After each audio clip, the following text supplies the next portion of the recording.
everybody's heart is different. And it's so true. And everybody's heart is different depending on where they are in their journey. And the only way to progress and be more mentally tough is through experience. And so if you're sitting there on the couch going, man, I just can't do that. You're right. You can't do that. This is Running for Real, the podcast for runners who know that for every runner's high, there are just as many lows. All those just missed PRs, easy runs that feel hard, injury blues, and more. Each week, we'll talk to running, health, and wellness experts about their highs, lows, and best advice to build our confidence. Running for Real is about being honest, being brave, and most of all, not feeling alone. And now here's our host, Tina Muir. Hello, my friends. Welcome to episode 211 of the Running for Real podcast. This is episode 3 in our World's Toughest Race Eco Challenge Fiji series. I am excited for you to get to know my guest today. He is probably the best known in the running industry, or at least definitely the triathlon industry, of the people who I've had on. Even if you did not watch the World's Toughest Race Eco Challenge Fiji, you probably have heard of this guy. And I'm looking forward to getting into that story of why he has done this incredible human feat, which I say the word incredible, and when I tell you what this is, if you don't already know, this is going to blow your minds. I still struggle to understand how this is physically possible. Do you remember when Dean Karnazes said he did the 50 marathons in 50 states in 50 days? That was such an impressive thing for a human to have done. And James Lawrence, Iron Cowboy, obviously wasn't thinking about Dean Karnazes at the time, but had one-upped him and just did this feat that was... It's just hard to wrap your brain around. 50 Ironmans in 50 states in 50 days. I mean, just think about that for a moment, how difficult that actually is. That's a 2.4 mile swim. That's a 112 mile bike ride. That might be 114. I should have checked that before I started recording this. That 2 miles probably makes a big difference. And a 26.2 mile marathon.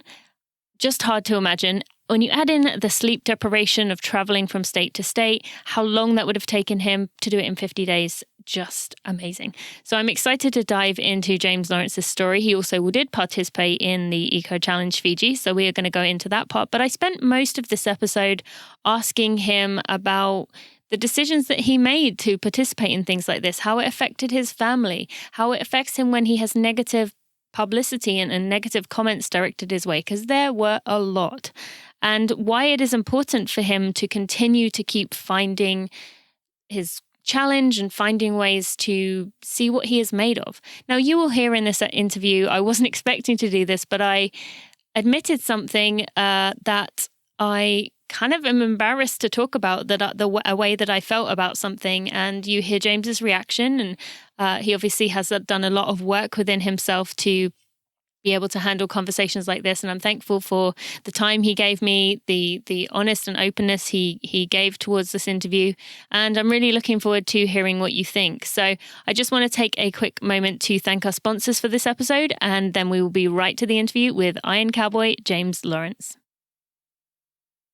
Thank you to Generation You Can for encouraging me to go ahead with this Eco Challenge series, for supporting me, for supporting you. And I can't think of a better sponsor for these Eco Challenge series than Generation You Can. I've been talking about them for years in terms of their capacity to help me race. They are my only source of fuel when I do marathons. I carry them in my pocket or in a belt, and I just take that 100% using UCAN. I don't have any gels or anything else. Don't want to be dealing with that. I just use the Generation UCAN powder, and I'm excited to get back to that at some point. But for now, I am using it just in my daily life. I, without fail, have a Generation UCAN product every single day. Either one of their bars. I like the almond butter chocolate. I also like the peanut butter chocolate bars. Those are my favorite ones. And I have one of those every day, or I have a scoop of the cookies and cream protein in my smoothie, or just on its own because it's delicious. Also have sometimes the chocolate, mix it in with cherries and some peanut butter to make it kind of like a Black Forest Gatto or like a cherry chocolate flavored. which I absolutely love doing. And Generation UCAN has just been with me the whole way.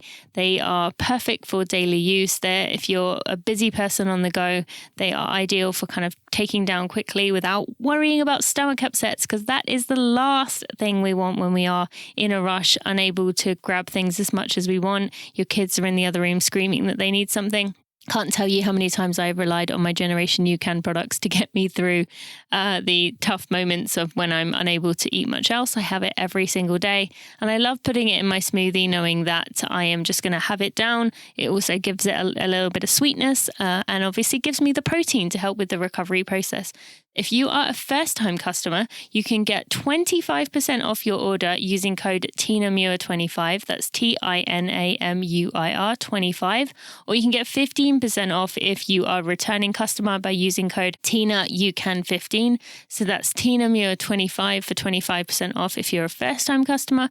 Or you can get 15% off if you are a returning customer using code TINAUCAN15 at ucan.co. That's ucan.co. James, thank you so much for joining me today on this special bonus Eco Challenge series episode. That was quite a mouthful. I am excited that you were here today. Thanks. Awesome. Thank you for having me. And man, Eco was an experience. So let's have a meaningful but fun conversation. Yeah, I'm actually not going to start with the Eco stuff. We're going to save that towards the end, because primarily people are going to know you as the Iron Cowboy. And a few of these questions at the beginning you're going to have had before. And I know they're the boring ones, not so much boring in terms of the answers, but you probably have your speech already ready for them. But I promise you, at the end, we are going to get some that are going to really challenge you and make you think. So 50 Ironman races in 50 consecutive days in all 50 US states. You hold the Guinness World Record for the most half Ironman distance races in 1 year, which is 22, and the 50 obviously for the Ironmans there. Now, before we go any further, I have a bit of a bone to pick with you, because in your documentary, The Iron Cowboy, you said you hated your first marathon and you still hate running. So I might have to cancel this right now, because you've got a whole load of runners listening to you. So what are you going to say to bring everyone back after saying that? I hate to re-emphasize the fact I am not a fan of running. And it's interesting. I was listening to a podcast today, not a podcast, but a book, Jay Shetty's new book. Oh, I want that book so bad. Oh, it's That's great. On my list. Yeah. I can't stop listening. Okay. And he talks about kind of a 4-quadrant and doing what you're good at, which is your passion, yes. and being bad at something and it's not your passion, and you're all these different 4 quadrants. And anyways, just because you're good at something doesn't mean it's your passion, but sometimes you do something for a different result. And one of the best examples is when Andre Agassi shocked the world and said that he doesn't like tennis. Yeah.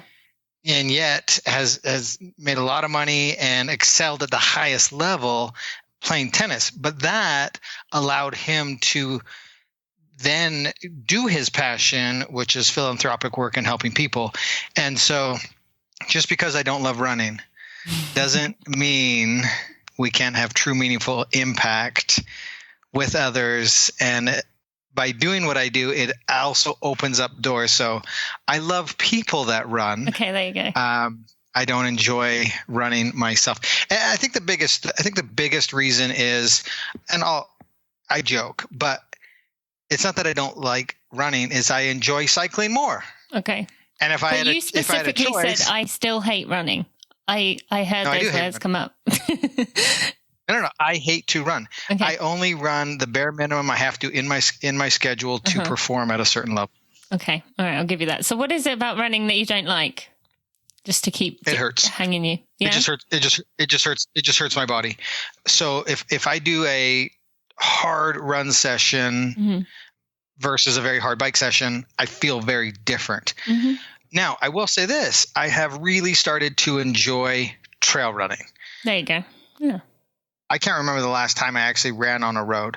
I'll do my speed work on a treadmill, and then I'll do my longer runs, tempo runs or whatever up in the mountains. And we live in an unbelievable place for it. And so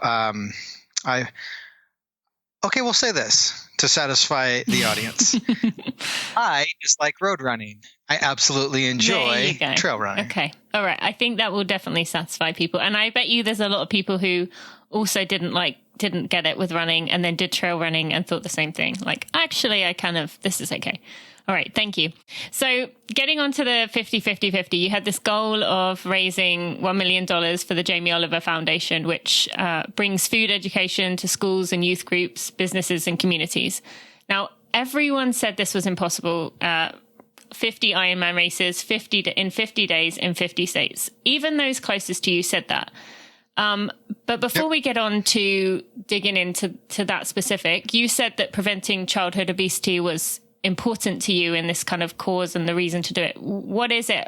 Why that area in specific is that important to you?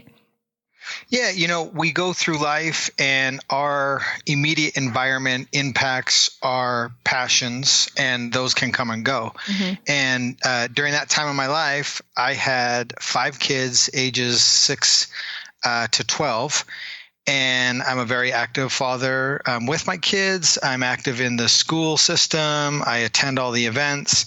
And I looked around and could see an absolute problem just visually. Mm-hmm. And then you start to do some more research and you can see the effects that it's having on the emotional state of kids and the mental state and physical and all these sorts of things. And it's just rolling over into other parts of their worlds, self-esteem and confidence. And then I watched the YouTube video by Jamie Oliver with the sugar, and I loved his brashness. I loved how bold he was. I loved the impact that had.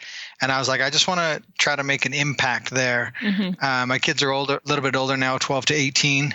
And now I'm, gravitating towards sex trafficking and human, all that kind of stuff. Cause now that's the age, I've got 4 teenage girls now. Right. Mm-hmm. And so, as we're influenced by our surroundings and our environments. And at the time that was really relevant to me, and our kids on the 50 came with us and did the journey.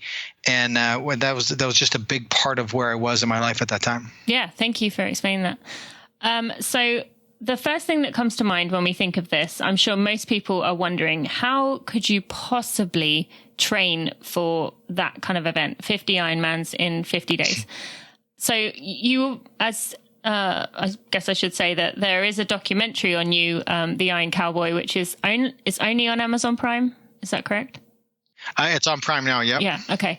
So in that documentary, your coach says that you were very much getting yourself fit during those early days of the 50-50-50. Now, bear with me, this is going to be just a bit long, but in those early days, that was essentially where a lot of the toughest parts came in for you, because obviously your body was still trying to train for this. You had a lot of negativity kind of headed your way. You were right on the edge of your physical and mental limit, sleep deprivation, because for the listeners, if you even think about the fact that he's traveling between states, I mean, that's pretty mind-blowing to think about the travel within 24 hours as well.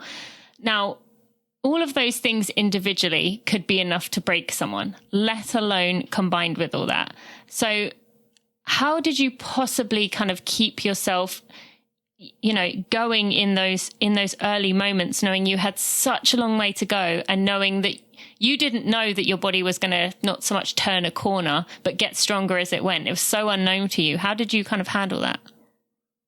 Yeah, it's interesting because it's one of the beautiful lessons in life is to learn how to be present in the moment. Mm-hmm. Because when we look so far ahead with anything, we're going to get overwhelmed and riddled with anxiety, and that's what shuts society down. We start bringing fear into the equation and all these different things. And so for me, it wasn't, just focusing on the 50. It was focusing on what I could control in the moment and trying to silence everything out. Mm-hmm. And it wasn't an overnight journey too. People see the headline, but they don't realize the decade worth of effort and progress before that. When I was breaking the world record for the most half Ironmans in a year, it was the hardest thing I could think of. And when I was in the middle of it, it was the hardest thing I'd ever done. Well, then we gain knowledge and experience and then apply that to the next journey, which was the most Ironmans in a year. Again, the hardest thing I was doing and the hardest thing I could think of. Only upon that completion could I conceptualize and start to train for 50 consecutive. Mm-hmm. And your mindset with anything has to be, what can I control right now?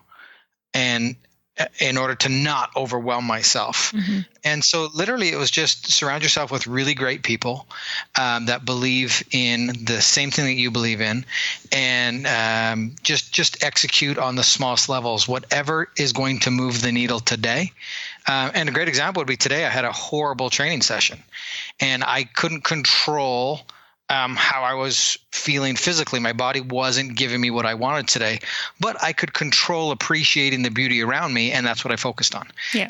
I live in Utah, and the leaves are beautiful, and they're changing color, and so I was like, okay, I'm not getting what I want out of this session, and so I need to shift my focus. And that's how you achieve success at the highest level, is you focus on the things that are right in front of you that you can control. Mm-hmm. And you've talked about within that, how, you said at the highest level just there, but everyone has their own highest level. I mean, obviously for you, that was your highest level.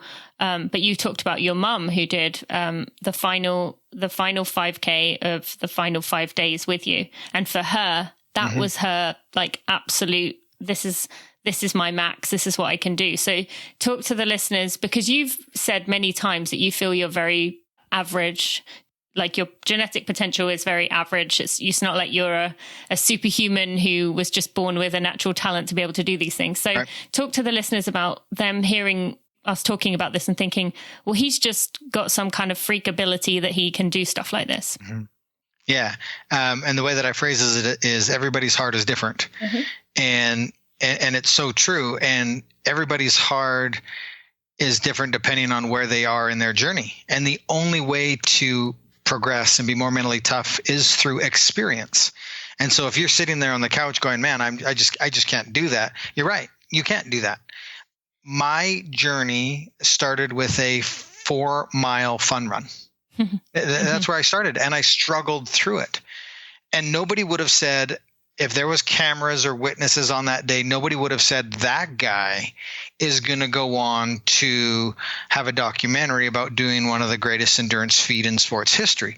No way does that happen. And so we all have to understand where we are on our journey, and only through experience can we continue to have growth. Mm-hmm. And people they want it immediately, and it just takes time. I love the secret to success is doing a lot of little things consistently over a long period of time. And everybody wants now. And it's not the destination of the finish line or the end goal. Because I've set a lot of big goals, I've reached a lot of goals, I've crossed hundreds of finish lines, and it's totally cliche, but it's totally about the experiences that you have along the way. And the growth and what you learn in those moments, because finish lines are going to come and go. Mm. And a lot of people hit a finish line and then they are somewhat lost and don't know what to do. And so if you're so hyper-focused on these points, I'll be happy when, you're setting yourself up for massive disappointment. Mm-hmm. And just like today, I had to focus on the beauty of the ride and enjoying that part of the journey, going, oh man, your fitness isn't where you want it to be today, but let's not focus on that and get derailed. Let's focus on something else and know that this is part of the process. And most people aren't willing to be part of the process. Yeah.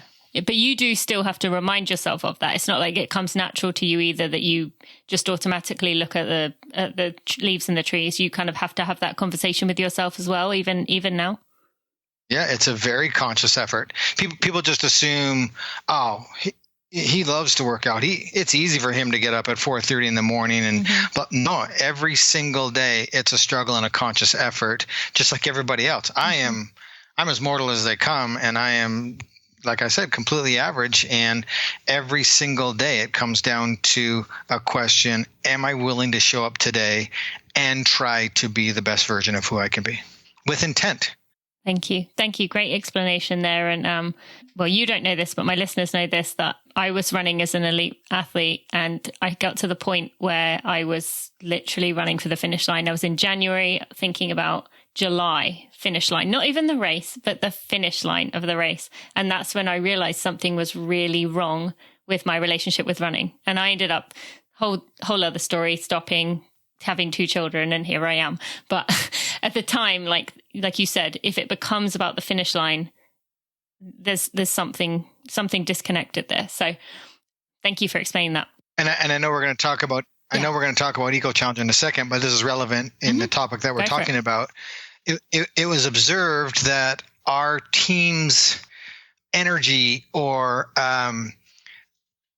energy when we came into these major camps was very different than others, because they were their mindset was somewhat different than ours. We were really enjoying our time out there, and it's because we were just taking in one moment at a time, and we celebrated every little tiny moment, and we weren't looking far ahead. Yeah. And it was very obvious to some outsiders, the producers and whatnot that were looking in. They were like, man, what are you guys doing that is different than a lot of the other teams are experiencing? So true. That definitely came across. So thank you.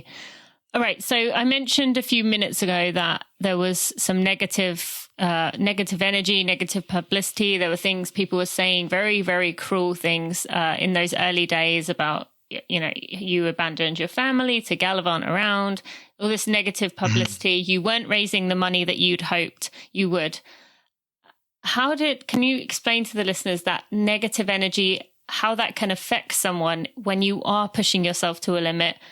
And then what ultimately allowed you to kind of push through that? Because every one of us experiences in some way that feeling of I'm not good enough, or I'm failing, or whatever it may be. So can you kind of explain what you went through and how you got through the other side?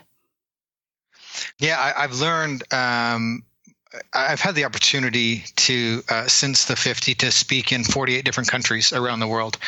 And I've spoken to the NFL teams, to elementary students, and everybody in between.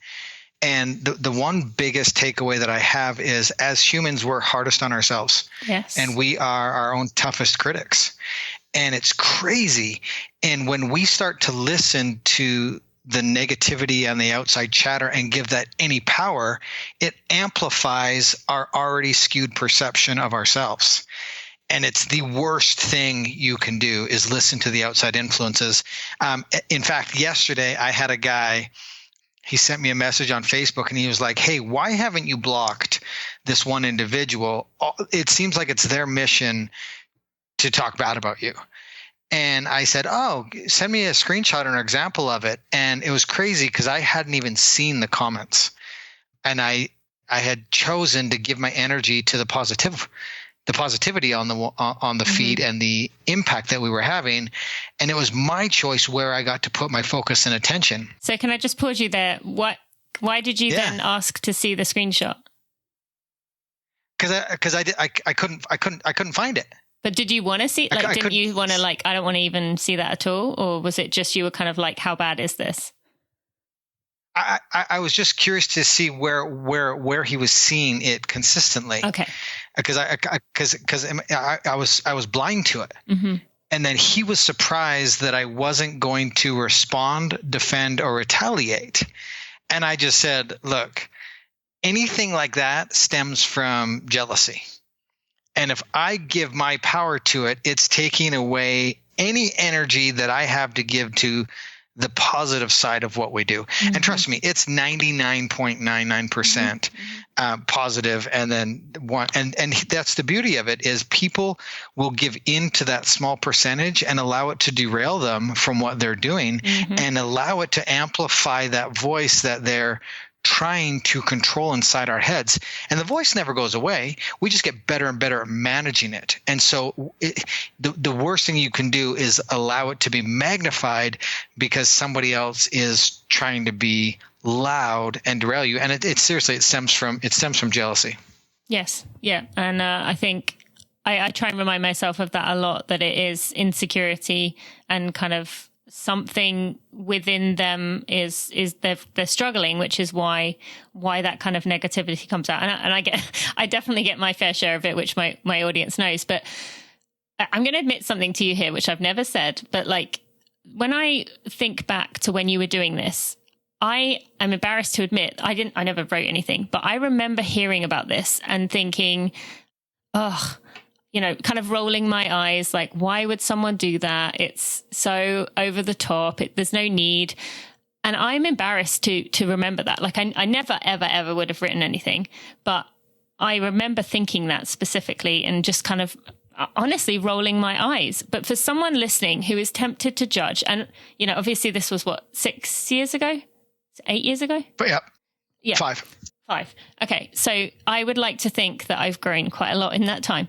But for someone listening who is tempted to judge someone in that moment, someone is really giving their very best. They're going for it, giving, all that they have to something. We quite often as humans do find that for some reason, things that people do that are extraordinary either annoy us or frustrate us or trigger something in us that makes us feel not as good about ourselves. So what would you say to someone who finds themselves sometimes seeing something extraordinary that someone's doing, even if it's a version of extraordinary, it's someone they know and they're doing, 5 marathons in 5 weekends or something like that.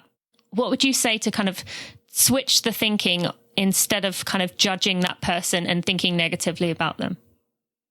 Yeah, we truly don't know the impact that any individual is having on somebody's life because, again, everybody's on their own unique journey at different times. And although my journey may not have resonated with you at the time, the focus should be on the people that it's impacting. And let's just say, hypothetically, I only impacted one person and I instilled change into that one person, and that one person did something extraordinary in his circle that affected 1,000 people. Yeah. And then those 1,000 did something. And I know personally, without a doubt, we've impacted hundreds of thousands of people because I get messages and emails every single day, 5 years later still, about you helped me overcome alcoholism. You got me out of intense depression. You helped me see there's light with my eating disorder. You gave me the courage to get out of my abusive relationship. And so there's going to be listeners on the podcast that go 50 Ironmans, 50. That's completely stupid. Why would anybody do that? And that's totally fine. And my journey's I'm not here to entertain everybody. I'm not here to impact everybody. I'm here to impact and change people's lives that need it, want it, and it's why I do what I do. And every single day, I'm still shocked and humbled, and I will show my wife, man, look at this message that just came in today, because people still are finding the journey for the first time, and they watch the documentary, or they read the book, or they read an article or something, and I tell you, it's so humbling. And I call it the ultimate game of motivational ping pong, because people say, why do you do what you do? And I say, I continue to do what I do because of the impact that it has for those that need it. And that's all I care about. I don't care about the people that it's not impact. It's not that I don't care about them. I don't give them my attention because they don't need what I'm providing. And I'm not trying to provide something for everybody. I know I'm not a catch-all. And I'm going to annoy people, and I'm going to frustrate people. And to be honest with you, that's their issue. That's their problem. It has nothing to do with me. I'm triggering something in them that they now need to self-reflect and go, why does that bother me? Because whether he's in an intense pain cave or he's doing something, that's on him and it's not impacting my life. Yeah.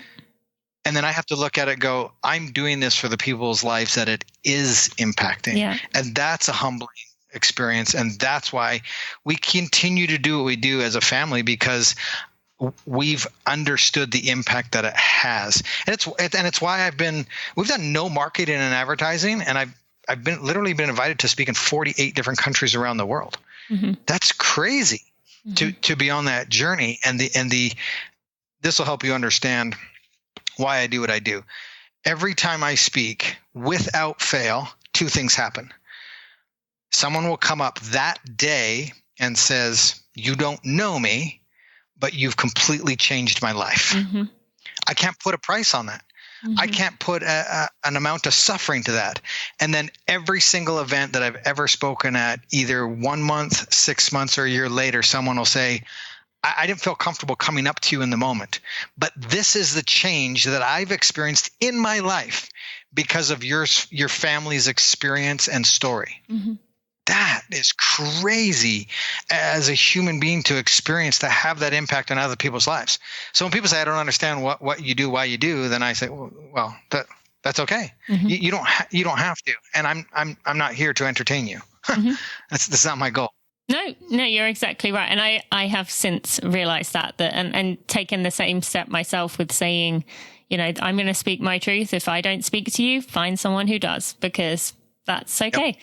So what about, you've kind of covered this in what you just said there, but would you add anything else for someone who is starting to maybe take a stand in their life, or is starting to do something that they really feel passionately about, but people kind of insult them or make little digs to them? Anything you would say, especially if it's someone close to them in their life? Yeah, it's super hard, but you just have to learn to not give them any power, because you get a choice. You get a choice to allow, let's say it's a 90-10. You're choosing to let 10% of the negative people impact you when you could be shifting and focusing that attention on the other 90%. And even if you're only impacting 10 people, 9 people care and 1 person doesn't. So why give any energy to that 1 person? Mm-hmm. And people also need to understand that people come in and out of your lives, and relationships don't have to be forever.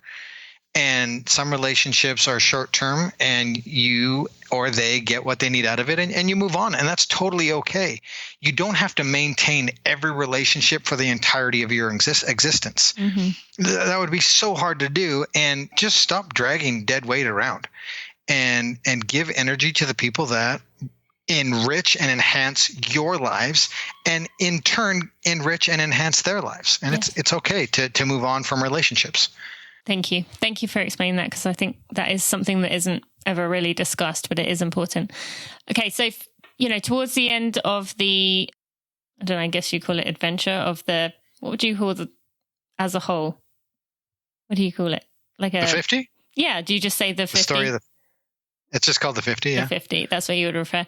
Okay, so towards the end you had, you talked about the fact that your daughter Lucy ran the final 5K with you for every of the 50 days, which at 12 years old, just kind of really cool thing for her to be doing, and so special for you. Just talk a little bit about why that meant so much to you, having your 12-year-old daughter run the final 5K, and how that helped you. Yeah, I think in 2012, when I broke the world record for the most Ironmans in a year, it was a very solo journey. I had to travel through 11 countries. We had very young kids. My wife played a very important role in supporting what we were trying to accomplish. And we had 5 kids, 6.5 and under. I've got 4 daughters and a son. And with the 50, I was like, I don't want to do this alone, and I want this to be more inclusive in the family and whatnot. And so when she saw early on that I was struggling, and stepped up in a huge way and just said, Dad, we can do this, and we can do it together. And it just meant the world to me that she saw that I was struggling, that I was lacking belief. And she actually said, Dad, belief and conviction is the most important thing. And just that wisdom from a 12-year-old girl. Yeah. And then when she declared, you know what, Dad, I'm going to do all 50 5Ks with you. I need you to show up. I'm going to be here waiting for you. And she did. She was there every single day. And it was my opportunity to reconnect with my family and kind of hear what the kids and Mom got to do when I was out doing. And so it was just a beautiful thing. It was really an opportunity to reconnect with my family, get re-energized, hear the stories from the day, and then go off and finish what I was doing. Mm-hmm. Yeah, it was just a real special time that her and I got to share. And surely it's kind of symbolic in a way that you go off and do all these things, but at the end of the day, what matters most to you is the time with your family. So you finish it with your family, which is kind of cool. So talking about the final swim, you actually had a panic attack during that swim. Mm-hmm. And as someone who's had a panic attack in a race, understand how terrifying that is, or anyone who's had a panic attack, I suppose, but I have had one in a race before.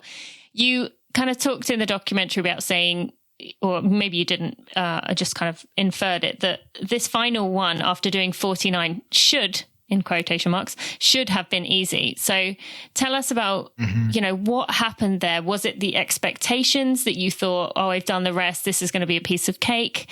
What was going on in your mind when that happened?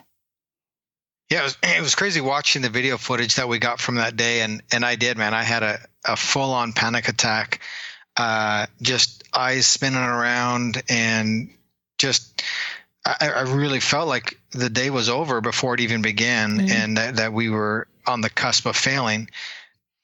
And it had to do with the amazing support that we received on that final day. And so many people showed up, and I mean, my body percentage fat got so low, and everyone reassured me that the water temperatures were warm, and they were to someone who wasn't completely exhausted and broken and at 4%. And so, and then there was 100 people in the water, and it was like a race environment. When the gun went off, everybody was so excited. And had been coming from very controlled pool swims for those last 4 or 5, because it was getting very dangerous for me. And then to get into this open water environment where everybody shot off like a cannon, and I got taken in by the moment and just had that panic attack. And it was one of those moments where I had my guys around me, and they were just like, okay, we're here for you. We're here right now. Focus on just this moment, and we have to get back to breathing and calming down and realizing that we have to respect what we're doing, even though we're moments away from the ultimate goal. And I think that is a great lesson in life, is even when we're super close, we can't take for granted where we are, what we're doing. We still have to respect the process, because you can fail inches from your destination and things can fall apart. And so you do have to be conscious of those last moments and finish stronger than you started. And it was a crazy experience, and it could have all fallen apart right there if we didn't just have a great team around me that was able to calm me down and get me back swimming. This episode is sponsored by the Run Smarter podcast. Let me ask you a question. Are you confused when you are trying to manage your running injuries? Do you know if you should ice, tape, strengthen, stretch, run, rest? I mean, it's so overwhelming. It's so confusing. And all you want to do is have an answer now. It's so tempting to just keep pushing on it, keep checking if it's better 5 minutes later. And confusion is common, especially when we're always finding conflicting advice from all corners of the internet. It's a dangerous place to be when we have injuries. If you feel this frustration, then you need to listen to the Run Smarter podcast. Brody is the host, and he's on this mission to bring clarity and control back to every injured runner. When you listen to this podcast, you'll start to uncover the truth of why you're getting injured and exactly what your next steps should be. And the truth might actually surprise you. Brody also interviews world-leading health professionals, running coaches, researchers, and he aims to deliver these key takeaways while highlighting common running misconceptions. So you can subscribe to the Run Smarter podcast, join the movement by spreading the right information. There's enough bad stuff out there. We need someone who knows their stuff, who is going to give it to us in an actionable format when we are panicking in the moment. You're going to get this to your running community. You're going to get so much more. He's just a wonderful person to listen to. I really enjoyed these episodes. And that's the final thing I want to say. This is not just for people who are injured. You can learn a lot about running if you're someone who is injury prone. This is 100% for you. But even if you're not, I learned a lot from Brody in the episodes that I've listened to so far. And it's just a great way of learning how to be a better, healthier, sustainable runner. I know that many of you are getting to the point where maybe you can't just hop out of bed and go straight on a run. And this is going to be the podcast that's going to help keep you healthy so you can keep running and you can stay healthy. So go subscribe to the Run Smarter podcast and go join the movement. Because you can fail inches from your destination and things can fall apart. And so you do have to be conscious of those last moments and finish stronger than you started. And And it was a crazy experience, and it could have all fallen apart right there if we didn't just have a great team around me that was able to calm me down and get me back swimming. Yeah, it was very clear that your team was such an integral part. And I noticed Casey was the one that did Eco Challenge as well, right? Was it Casey? No, Aaron was. Aaron. Okay. So the other one. I noticed, I couldn't remember the names, which one was which. So that was kind of cool seeing him on that as well. So you've watched the documentary, I take it? My documentary? Yeah. Yes. Yeah, I watched Well, some people don't want to watch things like that of themselves. They're like, oh no, I don't want to see it. So what would you tell James if you could go back to those early days when you were still very much the mental side of it was going on? Or would you say anything? Do you think you needed to go through that? I mean, the biggest thing that I would change is how we did logistics. That would have changed everything. But I don't know that I would have. I truly do believe that the journey is part of it, and what we learn and the mistakes we have develops who we are. And Kyle, I'm not immune to mistakes or controversy, but I embrace those moments and I take them as learning and teaching points. I mean, I think that's why unsuccessful people are unsuccessful, is because they lack the humility to look at those failing moments or mistakes and realize, yes, we're human. We make mistakes. How do I not make that mistake again so that I can continue to progress on my personal journey? It's not about outside validation. It's not about awards, accolades, or whatnot. I mean, the 50 literally was, this is the hardest thing I can think of. I am going to try to not care what anybody thinks. And this is a journey for me and my family. And do you think the documentary did a good job of showing that? I love our book more than I like the documentary. Okay. We had more influence on the pieces of the book. The book tells a more complete story. And the documentary crew focused more on the drama and controversy that surrounded it than. Cause, to be honest with you, if I was to produce this documentary, I would have told a lot more of the people's stories that we met along the way and the impact that we had as a team over the drama and whatnot. But it has great feedback and ratings, and as does our book. But they're both very different. It took me a while to come to grips with how they edited it, because just by nature, I'm not a super negative, controversial person, and I don't like to focus on that. But I can see why they would have put some of the elements in that they did. So I don't hate it, but I don't love it. Yes. Okay. That's a fair answer. Thank you. All right. One more question before we move on to Eco Challenge questions. So you raised $75,000, but you did have a goal of 1 million.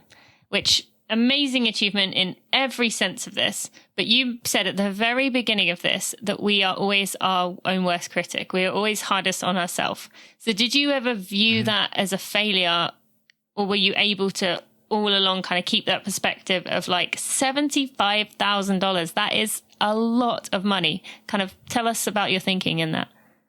Yeah, it took me a while, because I did look at it as a huge failure, and we've now gone over 100,000 for the charity, and I now say I'm very proud of our little team, given the resources that we had, that we were able to do that. And any amount is impactful, and I have to shift my focus to, look, I failed at the ultimate goal of raising that much money, but I truly believe that we bless the charity, and the impact that we have on the human spirit has trumped so hardcore a dollar amount donated to the charity. And I think, again, we get to choose where we put our focus and attention. Yeah. And I could beat myself up relentlessly for missing that target and miss the beauty of the 100,000 plus that we raised and the impact that we've had on the human spirit. Yeah, I absolutely agree there. And as you said earlier, that's priceless, isn't it? What the impact you will have on people. So thank you. Okay, so moving on to Eco Challenge. The first thing I want to ask you, early on in the series, you were featured for a second where you said, I can't wait to give Bear Grylls a big slobbery kiss at the finish line. Now, I didn't notice at the time, but I did see a video of you saying that Bear was not at the finish when you got there. So what have you done with that kiss? Have you put it in your pocket to do hopefully next year? Or what's the plan with that kiss?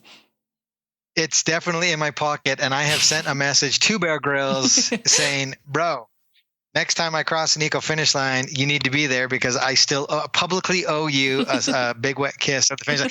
Well, and here was the crazy part. At the beginning of eco, producers, racers, everybody said, you guys have no chance of finishing this race. The race's tagline was specifically or everyone? No, to us specifically. Oh. They're like, look, it's cute that you guys have done Ironmans, but you have no idea what you guys are up against here. And we just stayed quiet, and we were really patient with our execution with the race. We didn't want to rush things. We wanted to be patient. We really just wanted to have a beautiful experience and finish the race, because the race's tagline was, we eat Ironmans for breakfast.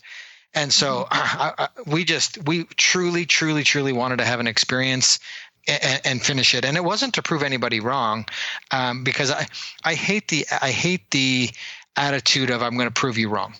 And our team was just like, no, we are going to prove ourselves right, that this is something we can do despite our lack of experience. And we're here to learn. We're here to learn. We were not arrogant in saying we were going to do anything. We knew, spoiler alert, that Team New Zealand was going to crush the field, and that the top 10 teams have been doing this for decades, and they've been racing as a cohesive unit, and they know how to navigate. Look, there's no navigation required in an Ironman. And that was a very new skill to us, and no technology. And I'd never rock climbed before, and I had to ascend a 1,000-foot waterfall and do a 30-foot rappel. And a lot of these elements were at night, and it just adds so much complexity to it. And this wasn't what we do. But yes, I owe Bear Grylls a kiss.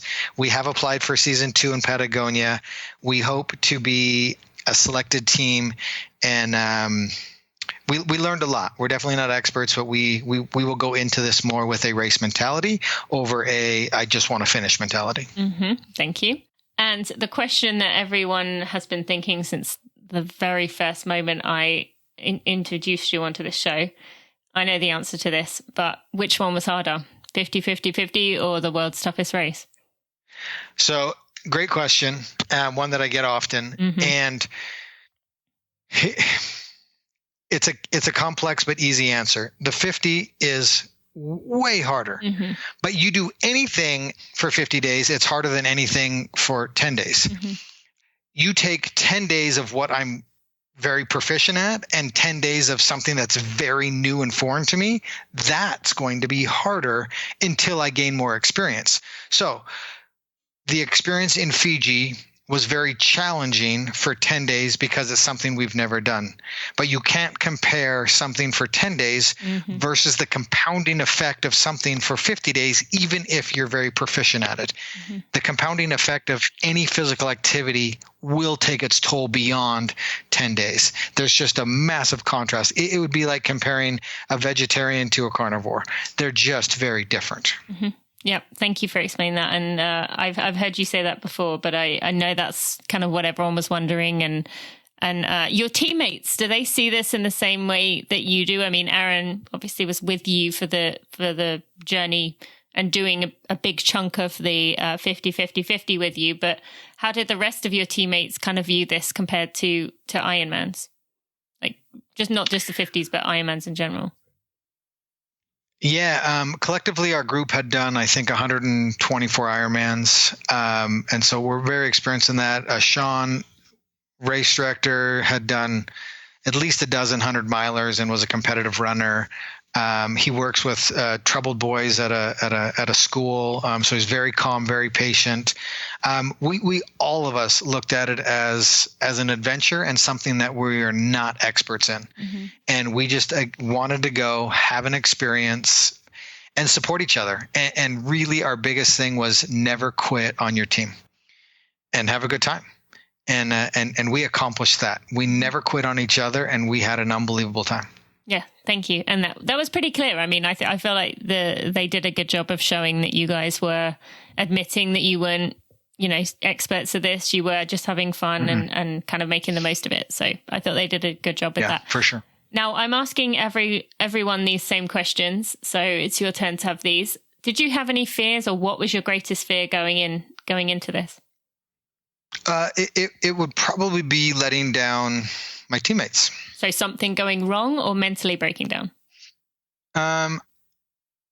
With humility, I knew I wasn't going to break mentally, only because I knew it was only 10 days, And so if somebody says, hey, go do this, it's going to be 10 days. I'm like, I don't have to do something for 50 days. And so I think my fear was just like something outside of my control that would sideline me, that would let the team down. So kind of like what happened with Team Onyx, where one of them went down, got concussion. Their leader crashed, got a concussion, and wasn't able to continue. And to me, that's just got to be so hard, because it's and that's what makes Eco Challenge so interesting, is because it's one fail, all fail.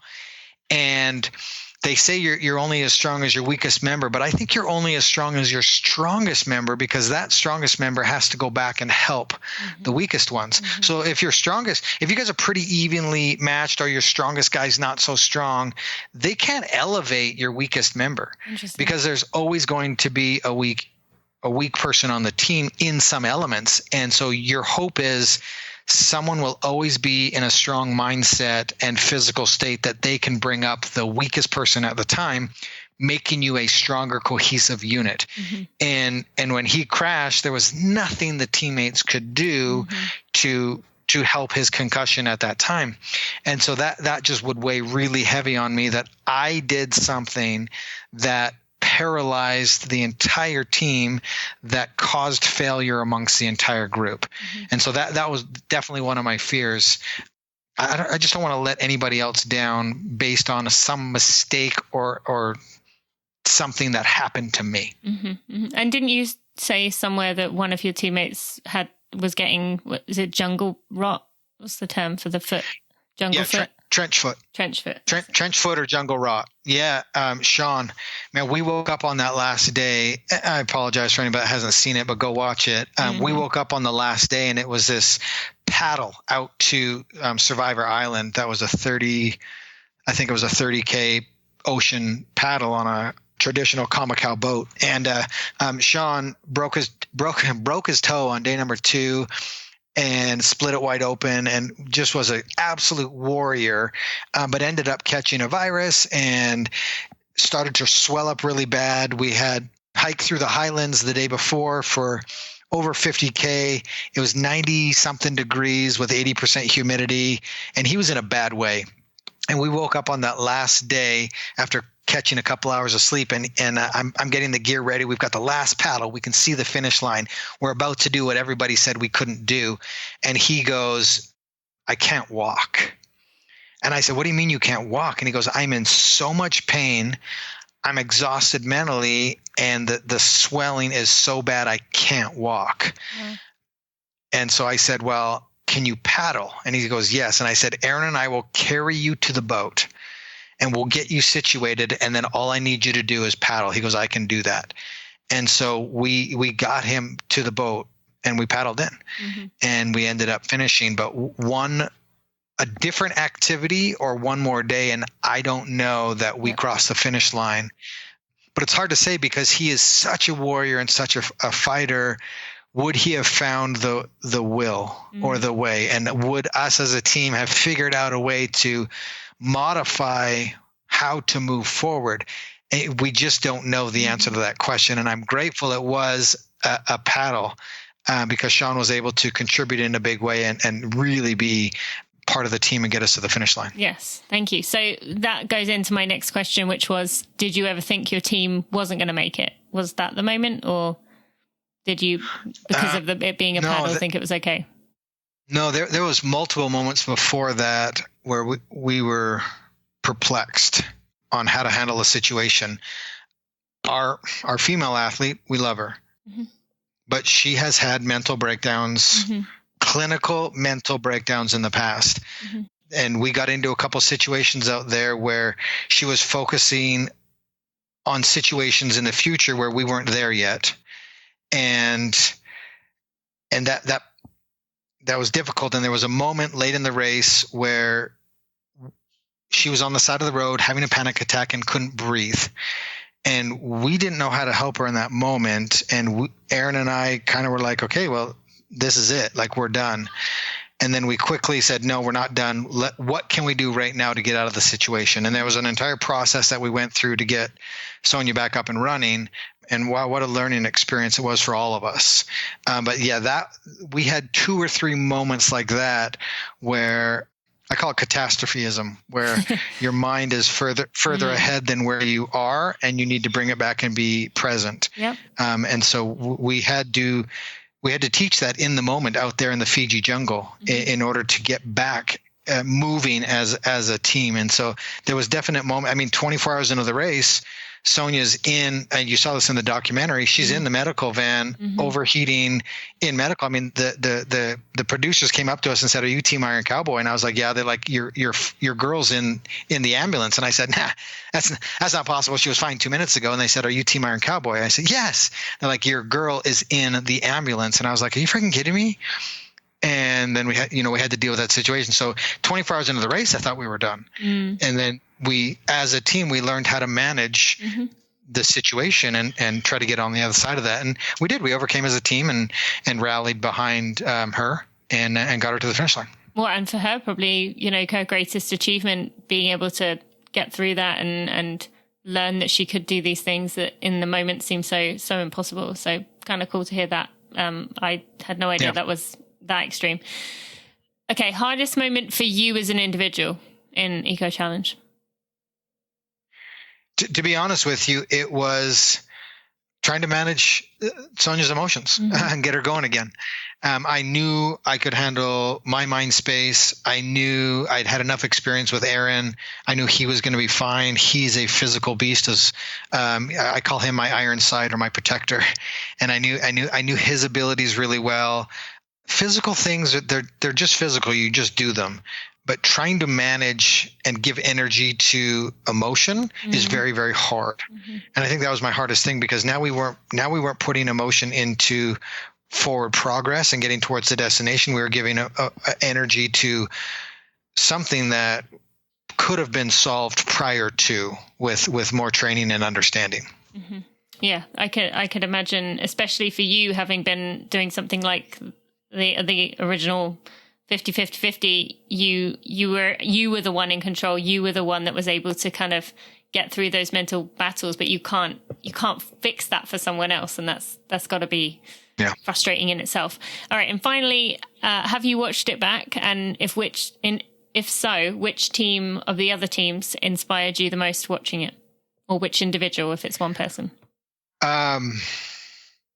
You got to love the stray dog story and May's just crazy will. The man was not going to give up. Really, really cool story.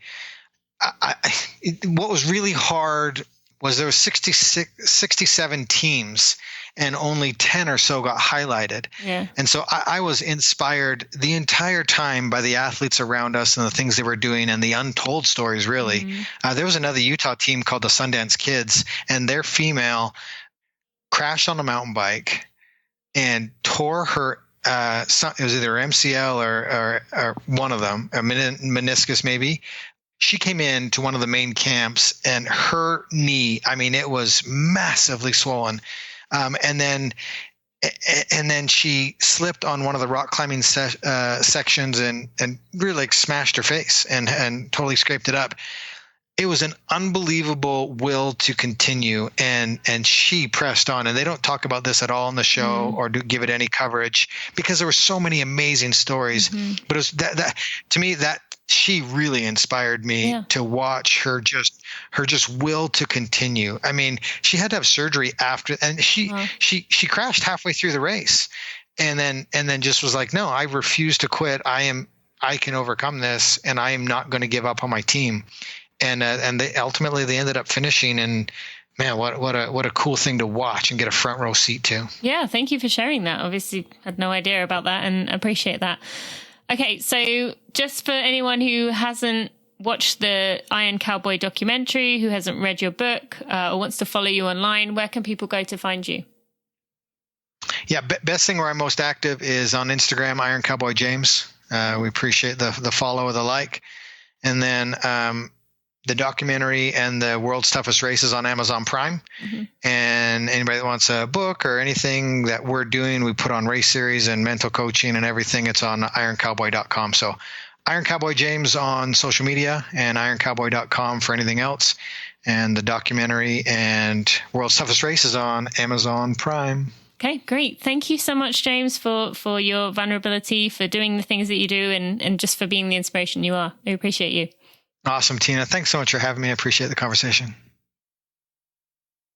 My friends, if you have a minute and you could leave a review on your favorite podcast player, Apple Podcasts, aka iTunes, Stitcher, Overcast, Pocket Cast, Spotify, or whatever else podcast player you use to listen to this podcast, or if you would subscribe to this podcast, you will help me get out in front of new runners to make our tribe even bigger and even better. It might not seem like you as one person can make a difference, but really it helps a lot. And it shows me you appreciate the hard work I put in for those. Thank you so much. Pretty amazing, right? Both parts of that. I love the approach that he took to that eco challenge. And I think we can all instill more of this. This is what I hope to do with these episodes, is inspire you to see that you too can do things that you never dreamed possible and might even think is not possible while you're doing them. In fact, you probably will. But we can still do it. And I'm thinking about that myself within my own life. I often tell you to do these things that my guests are saying, but then I fall into the same trap as everyone else, thinking, well, can I do this? Do I want to put myself in that position? I really think these episodes are inspiring me, at least, in a way that I can really start to plot it out of how this will be possible, set down these big goals that I someday would like to achieve. I thought it was amazing that he brought his daughter Lucy into it to get him through those hardest times. And it was also a lot of lessons for us about expectations and about not letting things get to you when you feel like things should go a certain way. Now, I hope you enjoyed that episode with James. I was really excited that he said yes to this, and I hope that you continue to follow along with him. He will be continuing to push himself, I'm sure. And we do have another Eco Challenge series episode coming next Monday. On Friday, you will be hearing another regular episode. As of my time of recording this, I actually cannot tell you who that is, but I can tell you next Monday, you will be hearing from Tashi and Nungshi Malik, who were another two of the competitors in the World's Toughest Race Eco Challenge Fiji. I'm excited for you to get to know them. I loved that recording with them, and I'm sure you're going to enjoy it too. So have a wonderful week, my friends. I'll see you on Friday. Thanks for listening to the Running for Real podcast. Be sure to check out tinamuir.com for show notes and even more helpful running information.